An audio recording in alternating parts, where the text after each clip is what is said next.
कान्ताय कल्याणनिधये निधयेतिनां श्रीवेङ्कटनिवासाय श्रीनिवासाय मङ्गलम्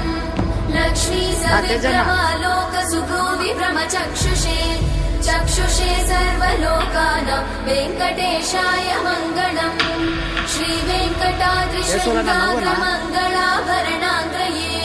मङ्गलानां निवासाय श्रीनिवासाय मङ्गलम्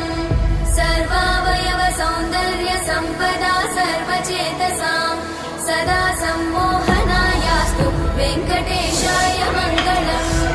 नित्याय निरवध्याय सत्यानन्दचिदात्मने सर्वान्तरात्मने श्रीमद् वेङ्कटेशाय मङ्गलम् स्वतः सर्वशक्तये सर्वशेषिने सुलभाय सुशीलाय वेङ्कटेशाय मङ्गलम्।